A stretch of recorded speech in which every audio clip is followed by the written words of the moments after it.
বাপ মরে গিয়েছে। ঘুঘু আর ফাঁদ দুই ভাই। কি একটা কাজে দুই ভাইয়ের লাগল মারামারি। ফাঁদ রেগে বলল, তুই ঘুঘু দেখেছিস, কিন্তু ফাঁদ দেখিস নাই। ঘুঘু রাগ করে বাড়ি হতে পালিয়ে গেল। বিদেশে গিয়ে সে এ বাড়ি সে বাড়ি কত বাড়ি ঘুরল। সবাইকে বলল, আমি ধান নিড়াইতে পারি, পাট কাটতে পারি, গরুর হেফাজত করতে পারি, কিন্তু কার চাকরকে রাখে? দেশে বড় আকাল। অবশেষে ঘুঘু গিয়ে উপস্থিত হল কৃপণ ঠাকুরের বাড়ি। কৃপণ ঠাকুর চাকর রেখে খেতে দেয় না, খেতে দিলেও তার বেতন দেয় না, তাই কেউই তার বাড়িতে চাকর থাকে না। ঘুঘুকে দেখে কৃপণ ঠাকুর বলল, আমার বাড়িতে যদি থাকতে চাও তবে প্রতিদিন 3 পাখি করে জমি চাষ করতে হবে, বেগুন ক্ষেত সাফ করতে হবে, আর যখন যে কাজ করতে বলবো তাই করতে হবে। তেঁতুল পাতায় যতটা ভাত ধরে তাই খেতে দিব, উহার বেশি চাইলে দিব না। মাসে 8 আনা করে বেতন দিব। উহাতে রাজি হলে আমার বাড়ি থাকতে পার। আর কোথাও কাজ যখন জোটে না, ঘুঘু তাতেই রাজি হল। কৃপণ ঠাকুর বলল, আমার আরও একটি শর্ত আছে। আমার কাজ ছেড়ে যেতে পারবে না। কাজ ছেড়ে গেলে তোমার নাক কেটে নিব। ঘুঘু বলল, আমি এই শর্তেও রাজি আছি। কৃপণ ঠাকুর পাকা লোক। সে গ্রামের লোকজন ডেকে সমস্ত শর্ত একটি কলা পাতায় লিখে নিল। 3 পাখি জমি চাষ করতে ঘুঘুর প্রায় দুপুর গড়িয়ে গেল। তারপর গোছল করে খেতে আসল। কৃপণ ঠাকুরের বউ বলল, তেঁতুল পাতা নিয়ে আস। ঘুঘু একটি তেঁতুল পাতা এনে সামনে বিছিয়ে খেতে বসল। তেঁতুল পাতায় আর কয়টিই বা ভাত ধরে? একে তো সারাদিনের হাড় ভাঙা পরিশ্রম। এমন ক্ষুধা পেয়েছে যে সমস্ত দুনিয়া গিলে খেলেও পেট ভরবে না। সেই তেঁতুল পাতার উপরে 4টি ভাত মুখে দিয়ে ঘুঘু কৃপণ ঠাকুরের বউকে কাকুতি মিনতি করল, আর কয়টি ভাত দিন। কৃপণ ঠাকুর সাথে সাথেই তার কলা পাতায় লেখা শর্তগুলি পড়ে শুনিয়ে দিল। বেচারা ঘুঘু আস্তে আস্তে উঠে বেগুন ক্ষেত সাফ করতে গেল।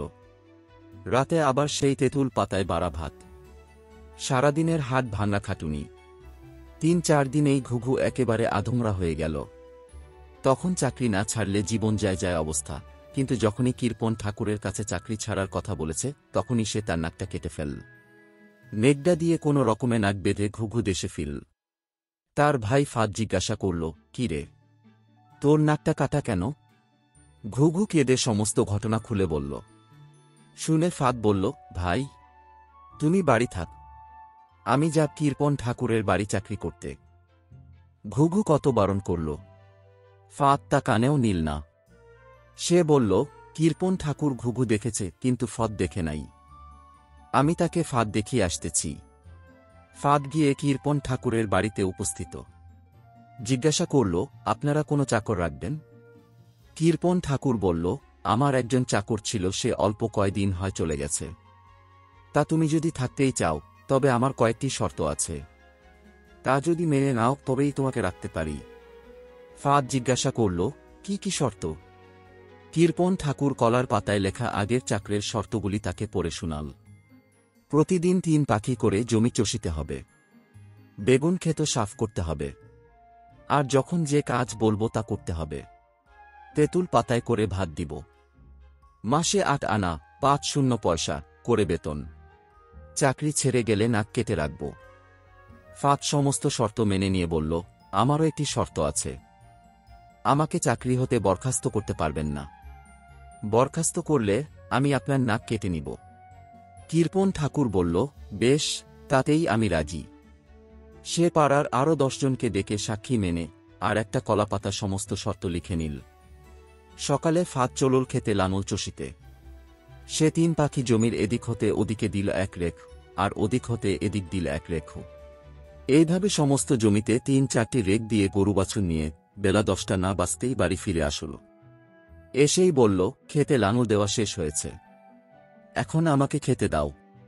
কৃপণ ঠাকুরের বউ বলল, আগে তেঁতুল পাতা নিয়ে আস। ফাঁদ বলল, একটি ধামা দাও আর একখানা কুড়াল আমাকে দাও। ধামা কুড়াল নিয়ে ফাঁদ কৃপণ ঠাকুরের উঠানের তেঁতুল গাছটির বড় ডালটি কুপিয়ে কেটে ফেলল। কৃপণ ঠাকুরের বউ চেঁচাতে লাগল, কর কি, কর কি, সমস্ত গাছটা তুমি কেটে ফেললে, কার কথা কে শোনে? সেই কাটা ডাল হতে মুঠি মুঠি তেঁতুল পাতা এনে অর্ধেক উঠানে বিছিয়ে দিয়ে বলল, এবার আমাকে ভাত দাও। কৃপণ ঠাকুরের বউ সামান্য কয়টি ভাতও একটি তেঁতুল পাতার উপর দিতে যাচ্ছিল। ফাঁদ বলল, আমার সঙ্গে চালাকি করলে চলবে না। শর্তে লেখা আছে তেঁতুল পাতায় করে ভাত দিতে হবে। কয়টা তেঁতুল পাতায় করে ভাত দিতে হবে তা লেখা নাই। সুতরাং তোমাদের উঠানে যতগুলি তেঁতুল পাতা বিছিয়েছি তা সবগুলি ভরে ভাত দিতে হবে। কৃপণ ঠাকুর তার ভাঙা চশমা জোড়া নিয়ে সেই কলার পাতায় লেখা শর্তগুলি বহুক্ষণ পরীক্ষা করল। ফাঁদ যা বলেছে তা সত্য। সে তখন বউকে বলল, দাও, হাঁড়িতে যত ভাত আছে তেঁতুল পাতার উপর বেড়ে দাও। একবার ভাত দেয়া হলে ফাঁদ বলল, আরও ভাত এনে দাও। সমস্ত তেঁতুল পাতা ভাতে ঢাকে নাই। কৃপণ ঠাকুরের বউ কি আর করে? হাঁড়িতে যত ভাত ছিল সব এনে সেই তেঁতুল পাতায় ঢেলে দিল। ফাঁদ বলল, ইহাতে আমার পেট ভরবে না, আরও ভাত এনে দাও। আর ভাত হাঁড়িতে নাই। কৃপণ ঠাকুর বলল, কাল তোমার জন্য আরও বেশি করে ভাত রান্না করব। আজ এগুলোই খাও। ফাঁদ কতক খেল, কতক ছিটিয়ে ফেলল।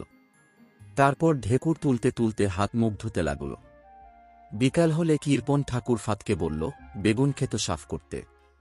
ফাঁদ গিয়ে সব বেগুন গাছ কেটে ফেলল। কৃপণ ঠাকুর হায় হায় করে মাথায় হাত দিয়ে বেগুন ক্ষেতের পাশে বসে পড়ল। ফাঁদকে বলল, ও ফাঁদ, তুই তো আমার সর্বনাশ করেছিস। ফাঁদ বলল, তুমি আমাকে সমস্ত বেগুন ক্ষেত সাফ করতে বলেছ। সমস্ত বেগুন গাছ না কাটিলে ক্ষেত সাফ হবে কেমন করে? তারপর দিন কৃপণ ঠাকুর ফাঁদকে পাঠাল ধান ক্ষেত নিড়াতে। ফাঁদ খেতে সমস্ত ধান গাছ কেটে ঘাসগুলি রেখে আসল। সেদিন তাকে নদীতে পাঠাল জাল ফেলতে। জাল ফেলতে মানে নদীতে গিয়ে জাল দিয়ে মাছ ধরতে। ফাঁদ সেই কথাটার উল্টা ব্যাখ্যা করল। নদীতে গিয়ে সে কৃপণ ঠাকুরের এত হাউসের খেপলা জালটা ফেলে দিয়ে আসল। কৃপণ ঠাকুর নদীতে গিয়ে এত খোঁজাখুঁজি করল, অত বড় নদী কোথায় জাল তলিয়ে গেছে, খুঁজে বের করতে পারল না। সেদিন সন্ধ্যাবেলা তার ছেলেটি ধুলো কাদা গায়ে মেখে নোংরা হয়েছিল। কৃপণ ঠাকুর বলল, ফাঁদ, যাও তো ছেলেটাকে সাফ করে আন। ফাঁদ তার ছেলেটিকে পুকুরের কাছে নিয়ে গিয়ে পানিতে চুবিয়ে ধোপার পাটে দিল ৩-৪ আছাড়। ছেলের হাত পা শরীর ফেটে গেল। সে চিৎকার করে কেঁদে উঠল। কৃপণ ঠাকুর তাড়াতাড়ি ফাঁদের হাত হতে ছেলেকে ছাড়িয়ে নিয়ে তাকে বকতে লাগল। ফাঁদ বলল, আমাকে বকলে কি হবে? আপনি ছেলেকে সাফ করে আনতে বলেছেন। ধোপার পাটে না আছড়াইলে, আছাড় দিলে তাকে সাফ করব কিভাবে? রাত্রে কৃপণ ঠাকুর আর তার বউ মনে মনে ফোন দিয়াটে কি করে এই দুর্মুখ চাকরকে বিদায় করা যায়, কিন্তু কোনো উপায় নাই। তাকে বরখাস্ত করলেই কলা পাতায় লেখা শর্তানুসারে সে কৃপণ ঠাকুরের নাক কেটে নিবে। পরদিন সকালে কৃপণ ঠাকুর ফাঁদকে একটি বড় গাছ ফেরে চেলা, চিকন ও লম্বা কাঠের টুকরা বানাতে হুকুম করল। ফাঁদ গাছটি কেটে অনেকগুলো চেলা বানাল। তারপর চেলার বোঝা মাথায় করে বাড়ি ফিরল। কৃপণ ঠাকুরের বৃদ্ধ মা বারান্দায় বসে পান চিবাচ্ছিল।